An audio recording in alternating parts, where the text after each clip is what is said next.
So the next question is, how the hell did we get into raising beef cattle? I grew up in the city. My wife grew up in the city. We know a damn thing about this. I'm out of breath again. This is hard work. If you don't know anything about farming or raising beef cattle, shit's hard. And I'm 47 years old. It's not for the lighthearted. It's a lot of work, a lot of heavy lifting.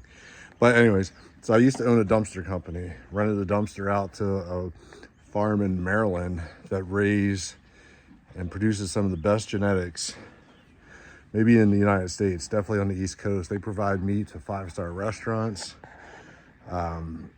Crazy genetics. They do genetic testing, so they were picking genetics for years and like developing this master bloodline. I would say, like, their genetics are insane. But basically, they produce high marbling, super tender beef.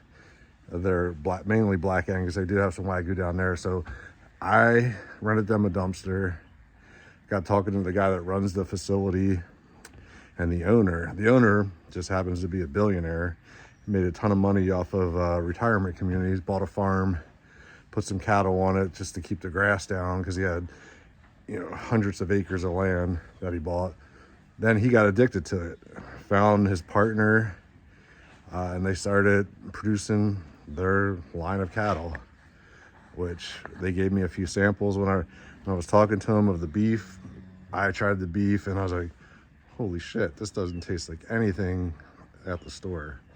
So now I'm addicted. So I have my line of cattle, which is based off of their genetics. We did introduce some American Wagyu to just try and change it up just a little bit. But with their genetics, we already had a great base and really didn't need to change anything. But we had some Wagyu cattle and we added them in there, and it seems to be working pretty good because we hit prime and prime plus all the time with our grade of beef. So that's the story of our farm. Started the dumpster business, rented the dumpster to one of the premier cattle farms on the East Coast, if not the entire United States.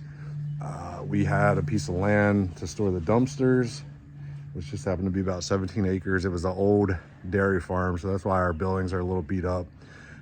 We're slowly restoring them, but so we have 15 acres of land, 32,000 square feet of building. So we give the cows shelter inside the old dairy farm. That's where they eat and sleep, and they have access to pasture all year round.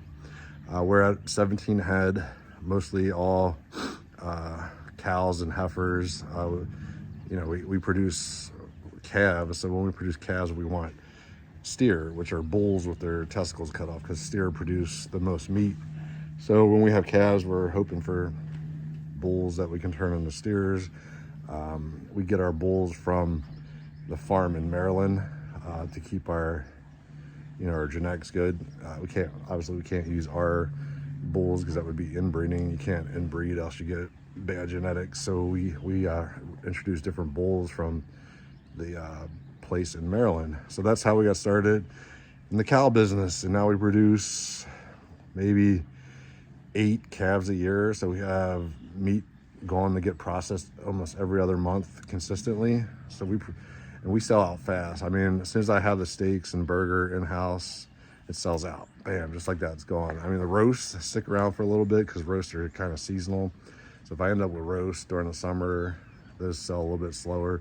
But our ground beef and our steaks, brisket, they go fast. People love the stuff, and we love it.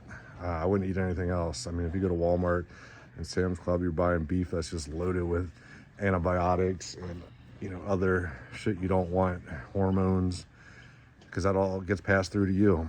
I don't know if you're educated on that, but meat that's bought in the stores is pumped with antibiotics and hormones because that makes the cows grow faster and put on weight faster, so it's less that they have to feed them before they process them. We don't do that. Our cows are all natural. The only time they get any antibiotics if they're sick. Other time they're just 100% natural.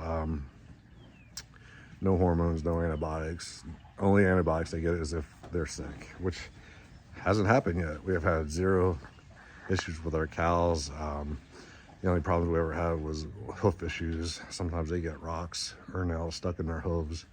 But health-wise, they're perfect. They're super sturdy, resilient. I mean, they live out here in the wintertime, and you know, we get zero degree weather out here, and they're perfectly fine. They're actually their body temperature is 105 degrees, so they're warm-blooded. So they like the cold. They don't like the heat. So they do just fine in Pennsylvania in our weather. It's getting a little long on the video, but that's what we do. That's one of the things we do besides the giveaway company, giving away TRXs. Don't forget about that. We raise cattle. See you guys next time.